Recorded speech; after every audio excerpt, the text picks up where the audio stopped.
This is Project Next Level Podcast.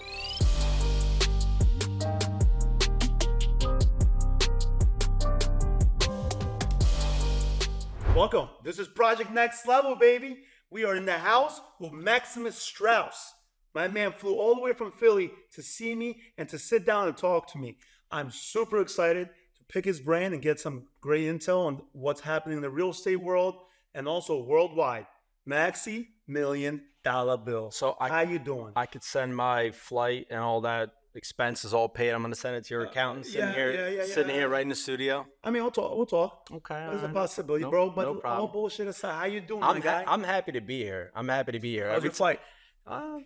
Big front seat, spirit, energy. Ooh, well, that's what I'm talking about. It was comfortable. Not bad. The good thing about it, Eastern Seaboard, 2.5 hours, you're down here. Flew right from Philly. It's a quick flight. Yeah, I actually flew into Miami. I'm flying home from Fort Lauderdale, but I flew into Miami. Where are you staying at? I was staying with a buddy of mine last night. I'm staying with another. Yeah, exactly. Yeah. But I'm all over the map here in SoFlo this week, so hopping around from place to place. What are you doing? So what brings you into this beautiful place? Yeah. So in full disclosure, I'm hoping to call this place home one day. So I'm just here laying the groundwork, meetings, opportunities, talking to people, just searching, soul searching, so to speak now, but laying the groundwork to expand our business. So let me get into that a little bit. So Max is, I would say in my eyes, and probably by statistics, he's sold 33 million last year in 2023. It's the slowest season for real estate. He sold 33 million. One of the slowest years in recent history. I'm proud of you, bro. That's a big, remarkable thing. I mean, I've seen the growth you had year by year by year, the team that you're growing, the people that you're around at all times, and just the projects that you're handling now. I bow my head down to you. Respect. It's only the beginning. We're, obviously we're looking to grow. Only the beginning. We're looking to grow into this market, but we have a lot of exciting stuff that we're actually launching this year back home. New developments, new townhome projects, single family home projects. What's the most exciting part of what you're doing right now? You think that's going to really? So I love a little bit about what I do and what my team does. So we have 3 facets of the business that we really focus on. Mm-hmm. One being new development consulting, which assists both developers, builders in procurement of land typically off market opportunities. And we have our ways and means of obtaining property off market. So the new development consulting division, we assist with just that all the way through entitlement phase, design phase. I'm a creator. I love design. I love the element of creating and having a baby in terms of a new construction home. So actually, my mom, she was an interior designer. She still is. And my father was in construction, builder, electrician. So I was in that world my entire life. So naturally, when I got into real estate 10 years ago, I gravitated towards new construction. So that's one part of the business. We also do investment property advisory, where we help both buyers and sellers to underwrite deals, calculate cap rates, and look for investment opportunities. And we have our luxury home marketing division, which we create awesome content for. Everything from directing marketing videos. You're launching a show, right? I heard. Yeah, so we're in the process of going live with a new series. We already filmed the pilot episode. That's going to be going live within a week or so, maybe 2 weeks. It's an exciting start, and we're going to piggyback that off and have another show, series. I might not show. Do you like content? Do you enjoy it? I do. I used to be very self-conscious about it. How I look on camera, how I sound, all that. But now, honestly, I really want to, the goal is to create value. I was always very avant-garde. Like if I'm not creating value, if I'm not bringing something new for viewers or for the market, like I don't even want to do it. I don't want to touch it. Yeah. So I want to do something creative. So I took inspiration from various vloggers that I follow. They're not in real estate. They're from other food vloggers, travel vloggers. Yeah. I took them as an inspiration, and I created a segment revolving around new construction in real estate. So you're changing it up a little bit. So that mixture of both. That's right. That's right. Amazing. virtually. So we're going live with that, and also in the process of doing a major rebrand, a major redesign. Yeah. Yeah. We'll Why no longer. are you trying to rebrand? What's the purpose of you rebrand? So the rebrand, the idea behind that is twofold. One, as we expand into the Florida market, obviously nobody really here knows me besides from my friends and family. Right.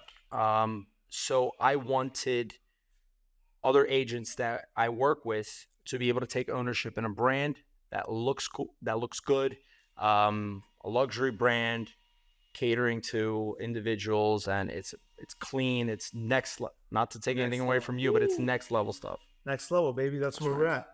So the idea is pretty much from where you started to where you're at now. That was, let's say, one step. Now this next rebrand is going to revamp what you're doing. It's going to be a revamp. We're putting a lot of time and effort into making the brand transcend what's currently offered on the market. It's something that I think a lot of people would like to wear on their back. I'm excited. About that. That's something I'm doing too right now. The rebranding part is literally to take it to the next level. Because life and the namesake of your company. Yeah. It's just about giving it a nice, fresh, new image and cast a new vision for what you're going to be doing. Absolutely. My ideas behind it are completely in line with what you just said. I needed something fresh, something people can take ownership in. So, talking about the vision of the future, right? What are we looking at for 2024, 2025 with the whole real estate, residential, commercial? What are we looking at? Yeah. How's it looking? What's your prediction? Yeah, this is something I get asked a lot. As you know, I'm not just a real estate, but I'm a economist by background, so I nerd out a lot on the numbers. So 23, very slow year, generally speaking, in residential real estate. Commercial real estate was a standstill, actually. But in resi, it's been very slow, primarily due to two main factors. The first being demand fell off. Interest rates were at the highest point since the last financial crisis, since before the last financial crisis. So that really took a lot of buyers out of the market. Yes, there were still buyers that had to purchase for mandatory reasons, such as, divorce, upsizing, downsizing, moving for work. Those people are still in the market. That's why residential real estate never goes away. Commercial real estate can go away. Residential never. Housing is a necessity. It's a human necessity. But truly, 23 was a slow year. The interest rates, that was the number one factor. And due to that, a lot of economists predicted that interest rates go up, prices come down, but the opposite actually happened. Before the 07-08 financial crisis, we were building about 350,000 homes a year, plus minus in the country. I'm sorry, let me rephrase that. We were building 1.1 million. And after the financial crisis, we were building about 350,000. Okay? So we had a major drop-off in new home construction. So you take that period, let's say we're crawling out of the financial crisis around 2010. From that period to 2020, to the start of COVID, 350,000 homes a year in a country of 335 million people, it's really insignificant. Now you pair that with dirt cheap interest rates and Fed money printing, right? It took inventory out of the market. So we were already in a fairly low position going into COVID. Then they turned the money printers on again. Of course. Housing skyrocketed. People were home. They were saving. They weren't really going out. They weren't traveling. So they were getting into real estate. They were buying property. They were buying investment properties, second homes. They were renovating their homes during the COVID years. Caused a major boom. It caused a major uptick, not just on the eastern seaboard, not just here in South Florida, but all over the country. Florida's trees. Certain markets were hotter than others, but in general, the story of COVID, besides for what was actually going on during the pandemic, was housing. I mean, that was the big story coming out of the COVID years. So what's the prediction, you think? What are you? Yeah. So I'm getting to that. So going forward, 24 could be a big fork in the road, in my opinion. Yeah. So Fed sentiment is that rates are finally on the way down. There's going to be about 4 to 6 rate cuts orchestrated by the Fed. So that's certainly going to cause buyers to jump back in. Myself personally, I have about like 20 to 25 buyers that were sitting on the sidelines last year waiting for rates to come down. I'm not the only broker in that predicament. Of course. There's going to be a lot of other people jumping into the market. There's no inventory. People weren't selling. If you're locked into a 3% interest rate, you don't want to sell and purchase at 6.5%, 7%. So I don't expect the situation change. There's going to be steady demand. There's going to be steady uptick. Now, that can all change because we have a certain amount. We're going to talk about this. We have a certain amount of geopolitical factors that are going to come into play. So that can really put a hamper on things. Of course, we are going through a political election, but there's actually 40 countries. There's 40 major elections. Insane. I don't think there's been another year in history. It is, I think, a record. Like there's never been like this. There's 40 elections being held worldwide. Worldwide, but major countries too. Yeah. So United States, obviously, India, Indonesia. List them. I would say like 5 out of the top 10 countries, population-wise, GDP-wise, are going to have elections this year. We see like the president up in Argentina.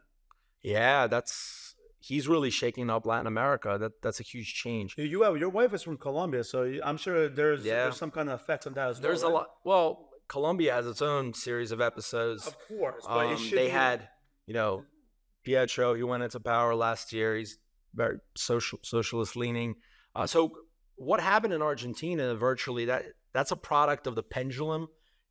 Politics is a pendulum. The pendulum was swinging too far in one direction.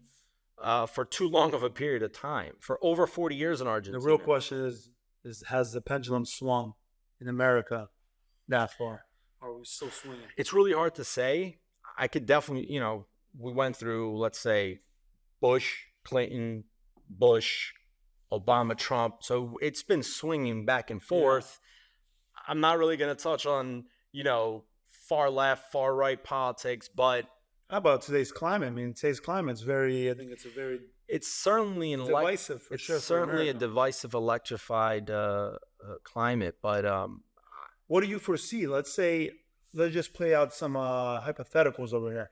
We have Trump gets in office. What happens to the rates? Do the rates, by the way? Well, let's not forget, Trump's not getting into office until January of next year. So it's going to be a year from now. Yeah. So rates are already going to be at least a point and a half lower by then. Yeah, but do you think long-term speaking, where will we have more of a descent in those rates? I think he's going to adhere to conservative economic principles, tax cuts, stuff of that nature. So regarding the interest rate, I really can't tell you what course the Fed is going to take, who's going to be, whether, Jerome Powell, whether he's going to remain at the helm at the Fed. So I really can't talk in those regards, but it's definitely going to be interesting to see. And of course, Trump is not going to do anything on his own. He's going to need the support of Congress 100%. In terms of policy.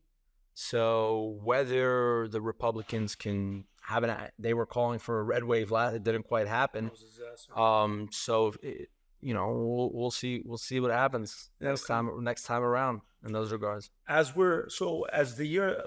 So what do you see yourself in the next, let's say, year or so? What kind of new projects that are really coming up right now that you're going to say that you're super excited about? Yeah, so there's a lot I'm excited for in 2024 on the personal side. My wife and I were soon going to be welcoming another member to the family. That's right. That's one of the most exciting things.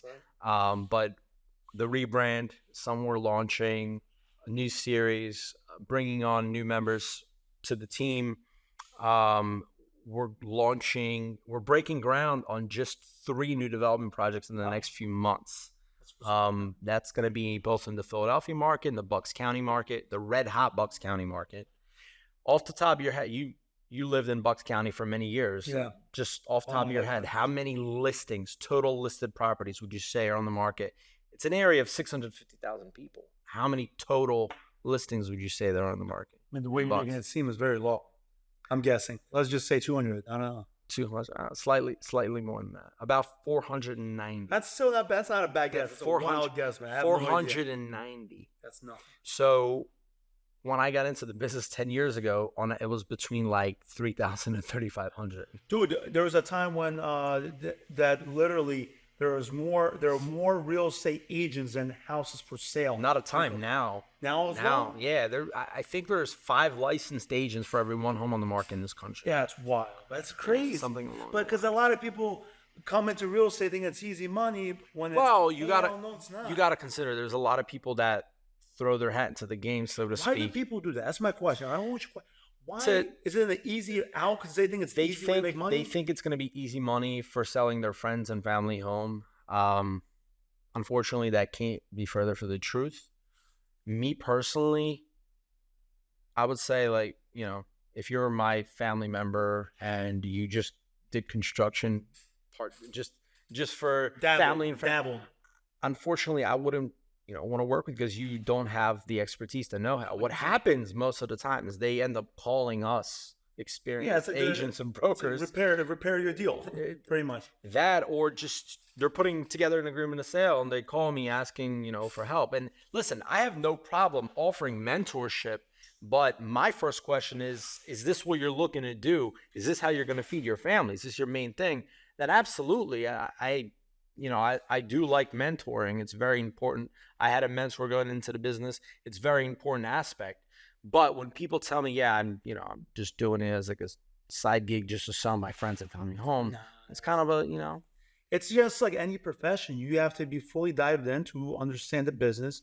And although, like, it's not any, would you recommend, let's say, kids getting out of high school and trying to figure out what they're going to do? Would you say real estate right now moving forward is a great option? I'm a straight shooter when people approach me about entering the industry, and I tell everybody the predicament that we're in. There's no inventory. There's a lot of competition. I don't if people say this is what I want to set my heart on, I don't discourage them. I say follow through with it. But it is a difficult time to enter the business now. Yeah. Mentorship is important. It's important to have a big network. It's important to be able to have capital to invest into your business. That's another thing. A lot of agents get into it with the expectation of, just show some properties and take checks to the bank. It's free. There's nothing. There's no barriers to entry. No barriers, yeah. But that couldn't really be further from the truth. You do have to invest into your brand, into marketing.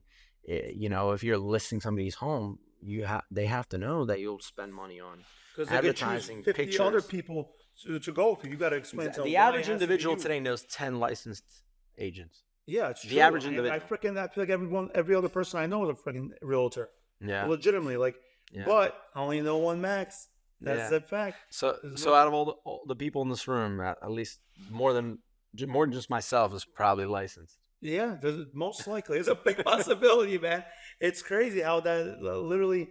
I don't know. It bothers me. Like, I hate when. Like anything you do in life, you have to, I hate, it's not for show. People use the real estate license for show. They put a headshot on their Instagrams and now, I'm a realtor, I'm a professional. Excited to announce. Yeah, but that's listen, I can't hate on it because I was in that position once, but I knew that that's what I want to do long-term. As my long-term goal. I always knew that coming out of college. I went to school to be a financial analyst, economist. So I didn't expect that. But when I threw my hat into the game, I gave it my all. I said, "This is my aim now. I'm doing nothing else." No, you fell strongly in love with it. The love probably is so absolutely. The better you got at the game, the more you realize you absolutely. Not to mention, when I entered the business, it was just the very beginning of social media use. In real estate, technology, now everybody's talking about AI and ChatGPT and video content. Nobody was doing that before. You know what the best thing, the only thing I could see that's a positive out of this is going to be, the most biggest businesses were born during recessions. That's true. And maybe these realtors that do come in, maybe they have to get so creative that it's going to take them through the whole. Yeah. So possible.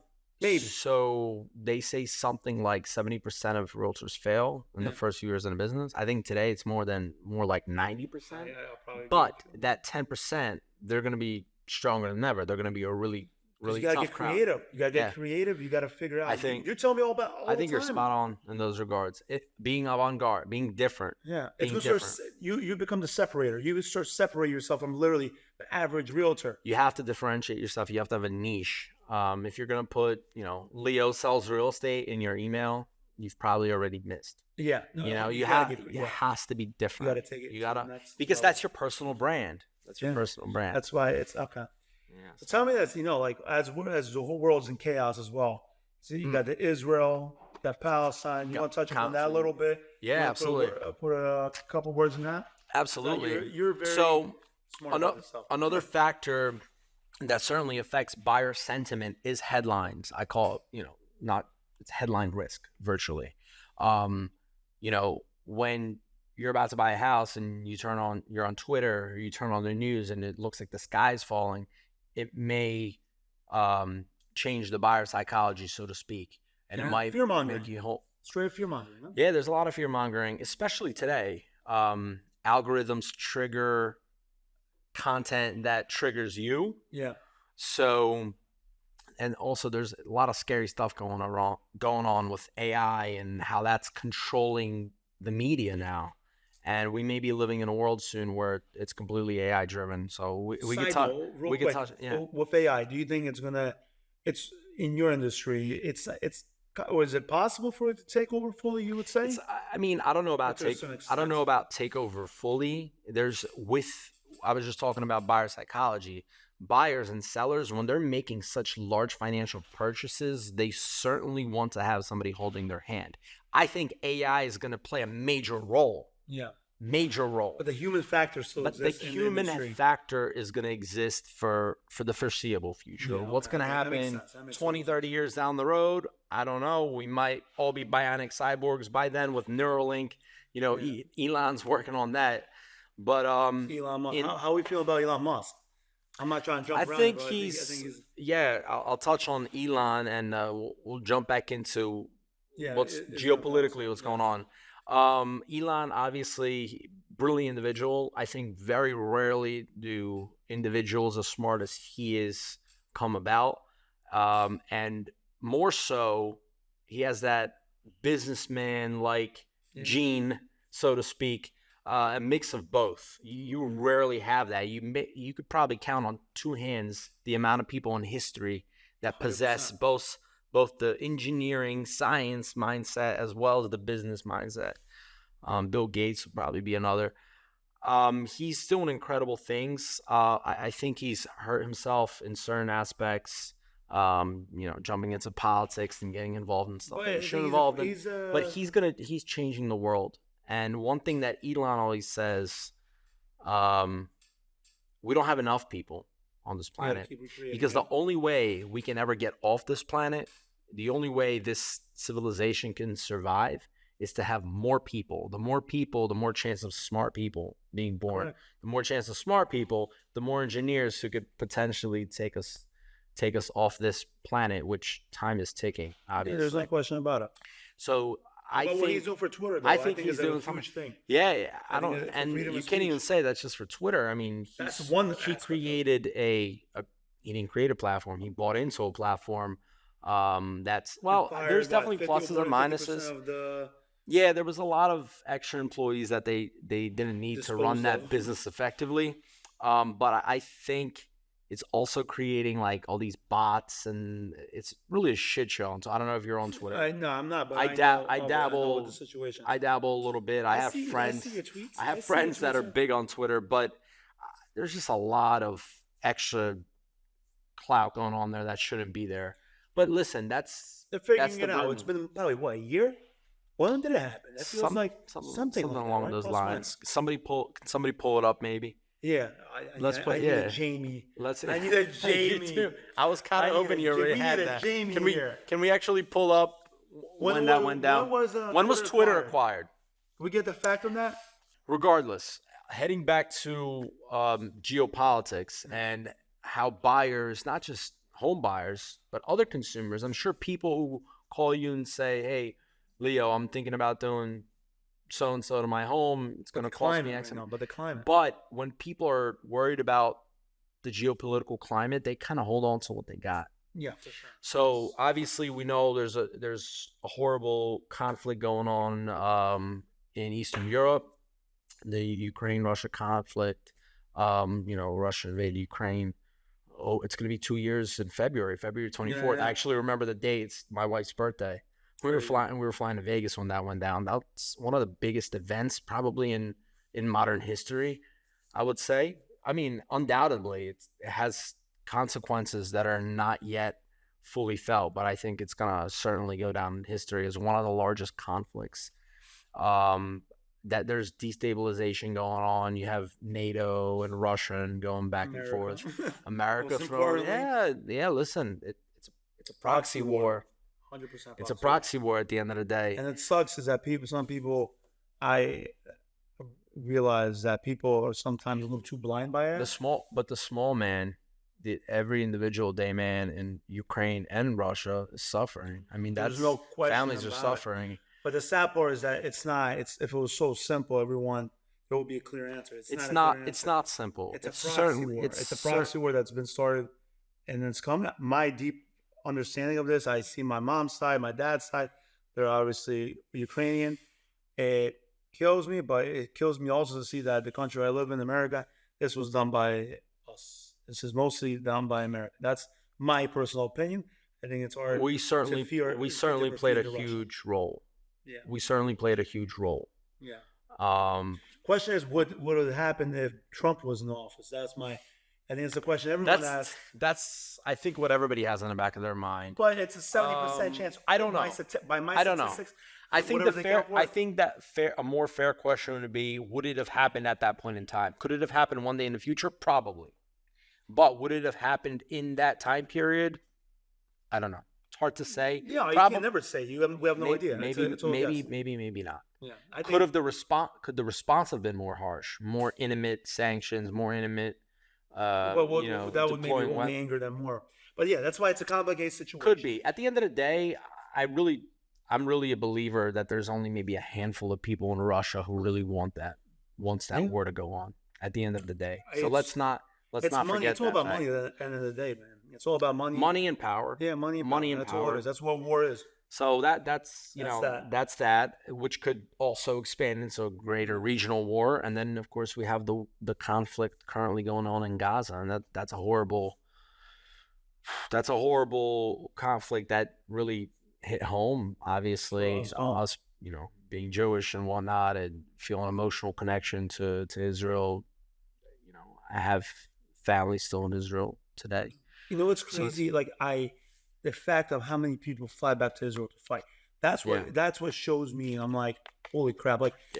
People from. I'm not hating on that. I get it. No, listen. From Ukraine are running away. People from America are flying from around the world, flying into Israel to fight for their people. For me, that's a big differential. I'm not downplaying anything. I'm just saying the facts of how it is. I've never seen. You see these airports, flooding with people. It's incredible, and a lot of those soldiers, they actually had to pay on their own dime, or their families. They were on leave. Yeah, no, it's a horrible conflict. I mean, obviously that has to come to an end in the near future. Case for Palestine. How you feel about that? Huh? Yeah. Is that great? Isn't that? They should also probably try flying there. Also do some fighting for their country. See what happens. I shy away from those politics, but yeah, you know my stance on that. How about we get to a topic then? I talk more about military, the strategy, what's actually happening in those regards. That's what I dwell on. Masculinity. How about that? Toxic masculinity. Well, one of the biggest issues actually is the demasculization of men in society. Of course, I'm kidding. Demasculation. I can't even demasculating. You're the smart guy here. I'm not me. One of the issues, obviously, is people are running away from men, or running away from their responsibilities, and I solely blame men for this. What's that saying? Weak men create. I always butcher it. Yeah, I was butchered too. Weak men create hard times. Hard times create. Blah blah blah. Doesn't matter what it is. You know how it goes. That thing. It's a generational cycle. Yeah. Virtually. And we're exactly a weak man, which makes a weak America. Right? That, or maybe the previous generation that created this. That was actually great. You ever think about that? It could have been the previous generation that actually fucked. I was talking to Jason about this. I'm like, your generation screwed it up for us. Yeah. Because you're raising those kids. You're raising those kids, and you're implementing all those values into them. So your generation, 40 to 50-year-olds, thank you guys for creating weak-ass men. Yeah, well, also, in Western society, as societies get richer and develop, well, women also enter the workforce. So, we have a lot less kids. That's what typically happens in an advanced society. Women go into the workplace, they're excelling, they're actually beating men on many standards in the workplace, which is, the current climate. A man should be a man, and he needs to be the provider. The provider needs to take take responsibility for taking care of his family, and that should be today. We unfortunately, value things of more like your head count rather than being a good father, a good husband. The people you grew up with. Like, I mean, I could bravely say the people I went to school with, I look at that shit, I'm like, damn, you guys, like, it's a joke. Yeah, a lot of people. One thing I noticed, a lot of people that I went to school with, middle school, high school, they were like having kids like a year, 2 years out of school. And I was thinking to myself, like, how are these people having kids? They can't even really support themselves. One of the most important factors, I believe, before you actually procreate and bring somebody into this world is you should be able to be on your own 2 feet. Yeah. Because what are you going to offer them? Mommy and daddy going to pay for it?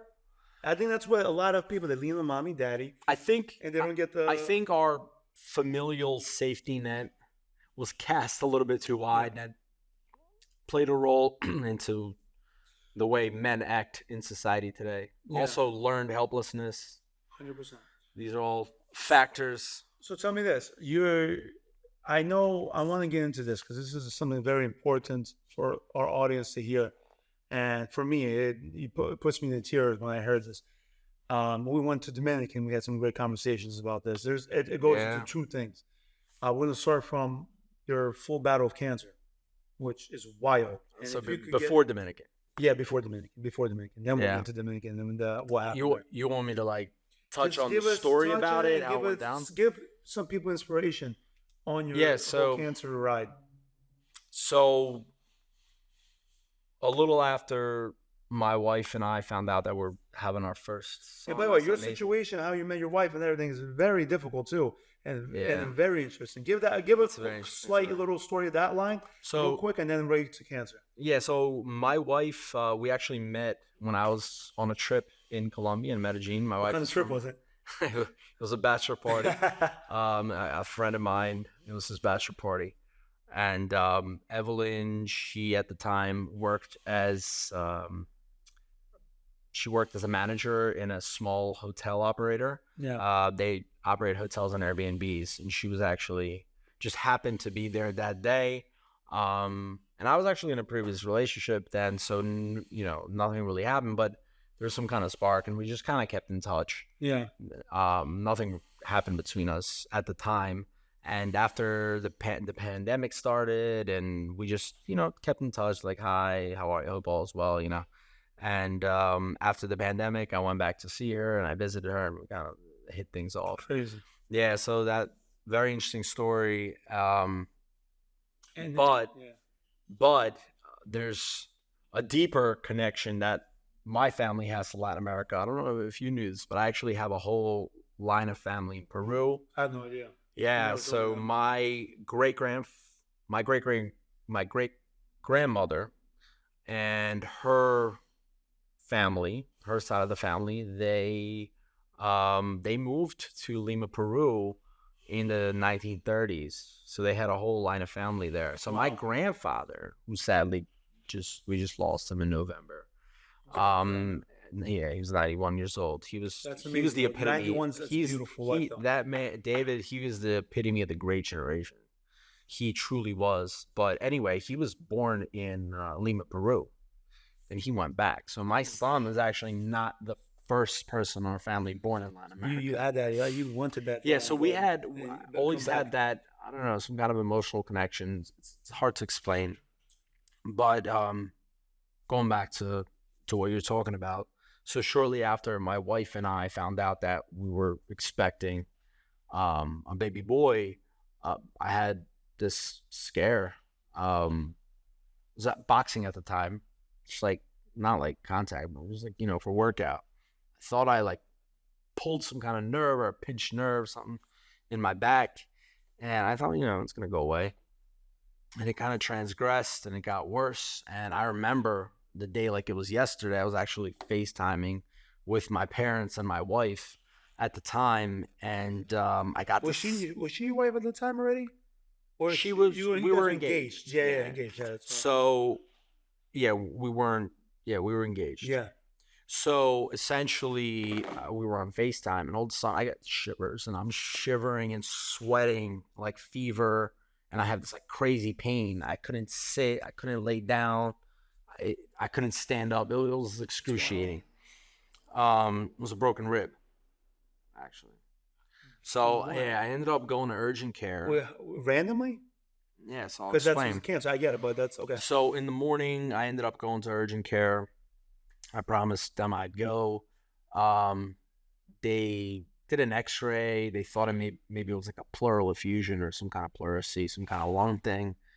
I got a call the following day stating that another doctor saw something that was bothering him. I had a friend and a client at the time who was a thoracic surgeon, somebody who I trusted. I took the X-ray readings to him, and he kind of was like, How old are you?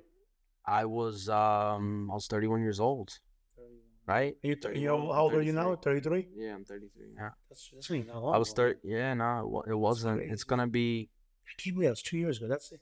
Feels No, like a I'm lifetime. sorry. I'm sorry. I was 30. You're 30. So That makes more sense. Yeah. I was 30, so it's gonna be 3 years. Yeah, I'm gonna be 3 years now Oh.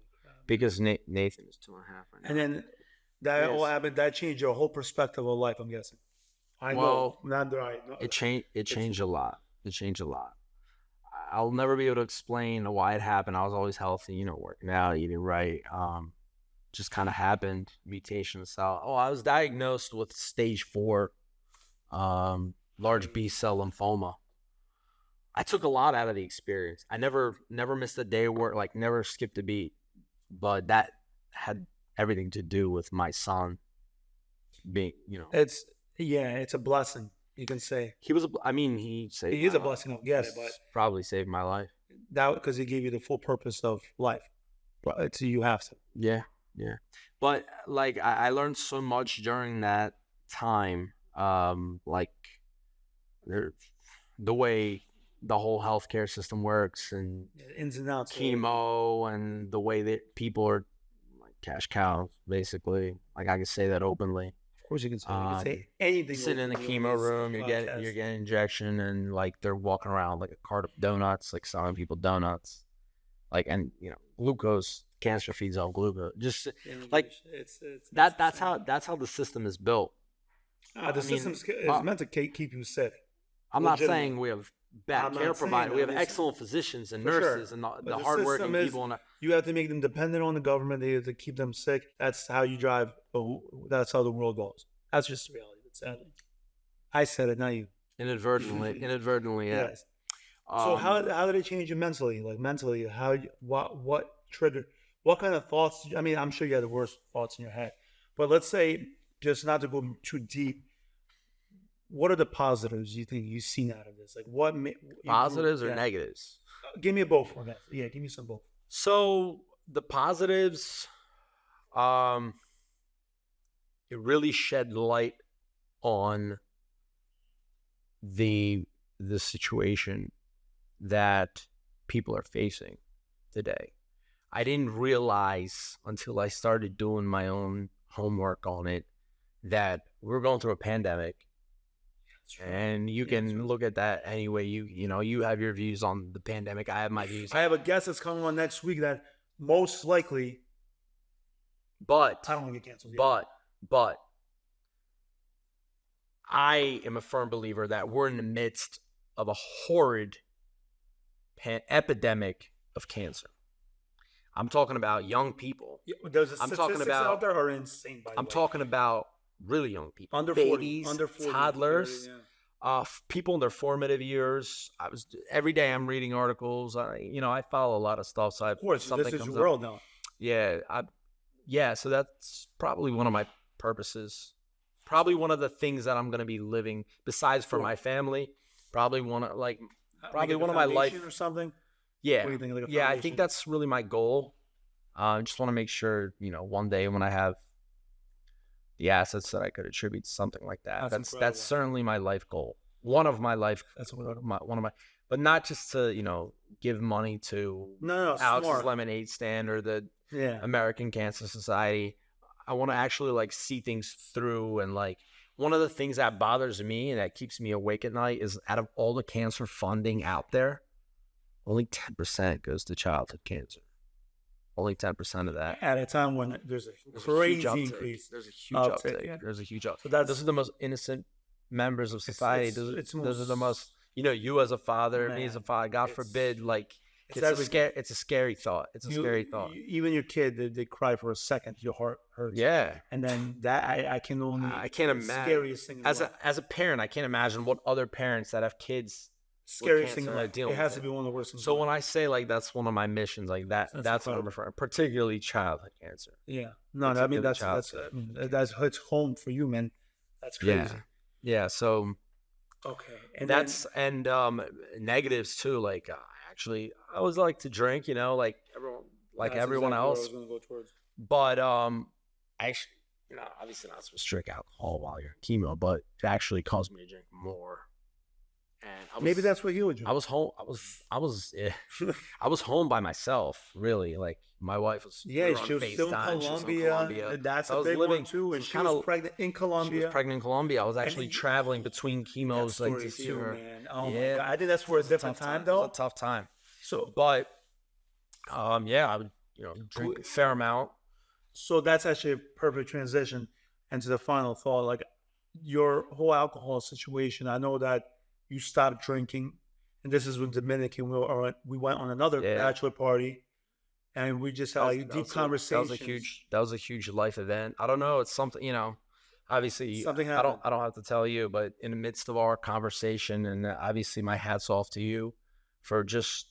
It's not something I didn't know or something. Yeah. It's just something. It was timing. Something in that time. Something in the heat of that conversation just kind of clicked. And that was April 20th of last year of 23.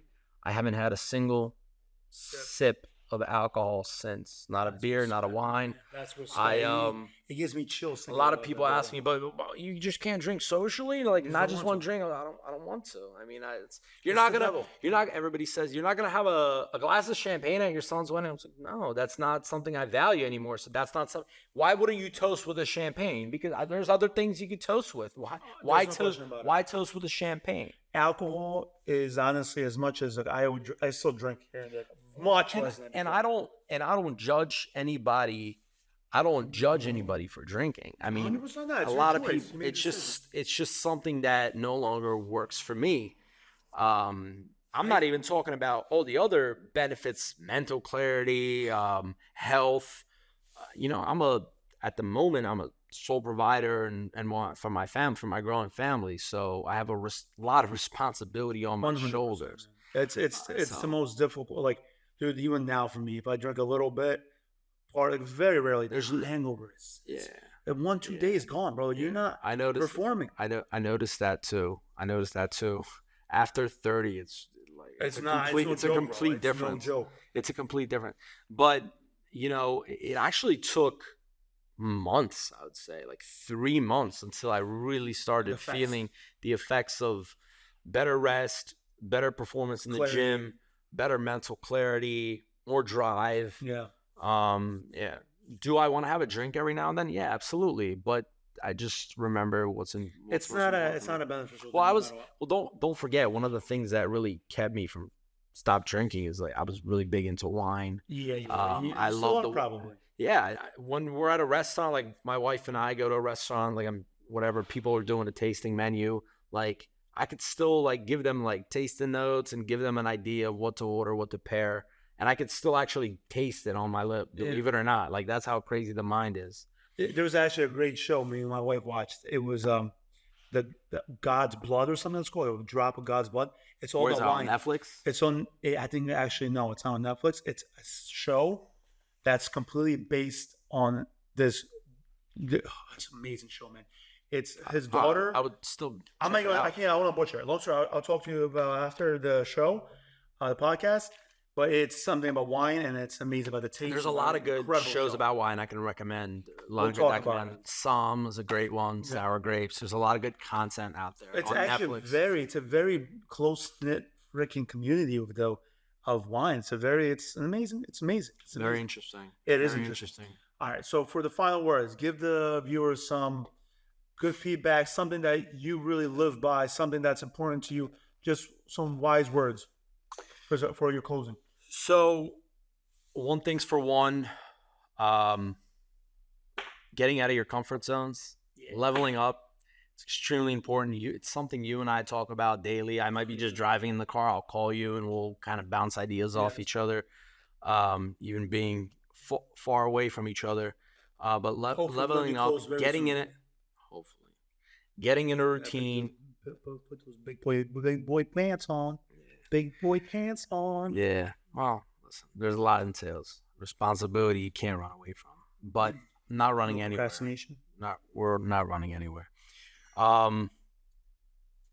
Leveling up, something you and I always talk about. For sure. Getting in a routine. To me, routine is very important. It keeps me level and grounded. Yeah.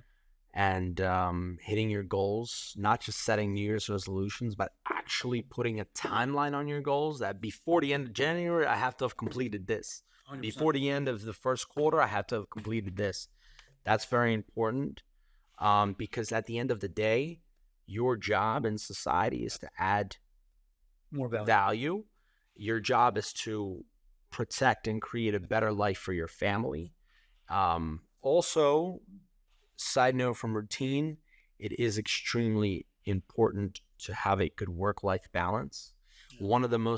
Something that I took away that really kind of hit home is, I work 7 days a week, many weeks. So do you.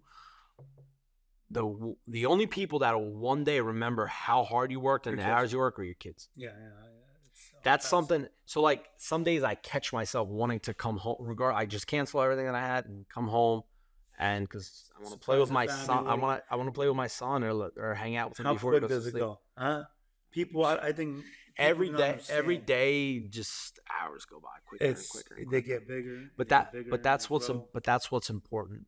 My wife and I make it a mission to show our son as much as possible, to expose him to as much as possible. Because ultimately, we want to show him a great life. The great psychologist, Jesus, what's his name? Marvel. He's on Instagram. Psychologist. Psychologist on Instagram? Yeah, well, now he's on their Daily Wire. Jordan Peterson? Yeah. Talks about you have kids for 4 years. After that, they're gone. And it's true. That's true. Because you see them. That's when they mold who they become. Yeah. And then that's where they become much more independent. And I see it again, brings almost tears to my eyes. I see my daughter. So everyone needs to. And our kids are only a day and a half apart. Which is crazy. Age, yeah. And now they're going to be, wow. Time's flying. Time flies, guys. Well, this wraps it up. Max, dude, it's been a pleasure. I want to thank you for all that knowledge, all the information. This was incredible for our first podcast. I think it was a great time, man. I agree. We had a good time. I can't wait for the next episodes together.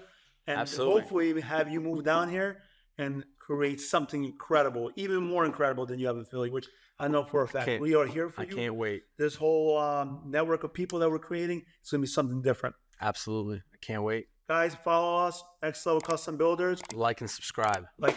What's your tag? So Maximo for show on Instagram. We'll tag it in the description. We'll see you guys on the next podcast. Let's go, baby. We are out. Ooh.